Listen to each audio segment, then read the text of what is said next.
या महाराष्ट्र राज्यामधील लाखो विद्यार्थ्यांचं इंजिनिअरिंग आणि उच्च शिक्षणासाठीचं भवितव्य निश्चित करणारी सीईटी परीक्षा जी असते त्या परीक्षेमध्ये गेल्या अनेक वर्षांपासून प्रचंड मोठ्या प्रमाणात घोटाळा करण्यात येत आहे।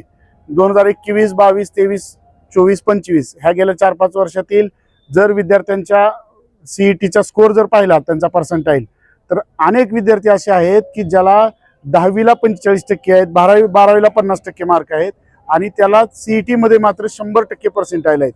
आणि या बाबतीत या धाराशिवमधीलच आमचे पीटीएचे पदाधिकारी यशस्वी क्लासेसचे रवी शितोळे यांनी हा घोटाळा उजेडात आणून धाराशिवचेच भूमिपुत्र असलेले राहुल कुलकर्णी पत्रकार यांच्या मार्फत परवाच्या दिवशी सर्व महाराष्ट्रभर हा विषय पोहोचवला आहे।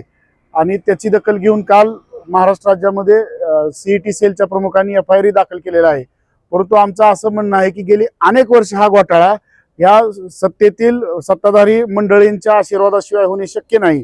यांच्या घोटाळ्यामुळे अनेक यांनी सेंटरशी लागेबांधे ठेवून सेंटरवरती 15-15 लाखाचे पर विद्यार्थ्यांच्या मागे व्यवहार होऊन अनेक अपात्र विद्यार्थ्यांना सीईटी मध्ये 100% पर्सेंटाईल देऊन त्यांचे ऍडमिशन चांगल्या कॉलेजला झालेले आहेत। आणि त्यांनी निश्चितपणे एका सर्वसामान्य आणि अभ्यास करणाऱ्या होतकरू मुलांचे भवितव्य ह्याच्यातून वाटोळ झालेलं आहे। अनेकांचे ऍडमिशन झालेले नाहीत। जसा देशभर नीटचा घोटाळा झालेला आहे, राज्यात सीईटीचा घोटाळा झाला आहे, पूर्ण देशभर भरतीमध्ये घोटाळा चालू आहे, प्रवेश परीक्षामध्ये घोटाळा चालू आहे।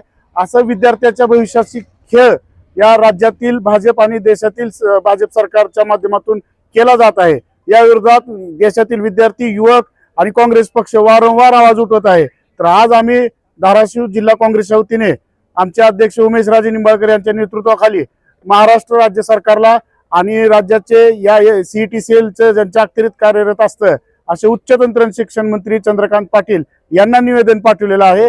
आणि या घोटाळ्याची सखोल चौकशी करून दोषींवर योग्य ती कारवाई व्हावी आणि विद्यार्थ्यांना न्याय मिळावा अशी आम्ही आज जिल्हा काँग्रेसच्या वतीने मागणी केलेली आहे।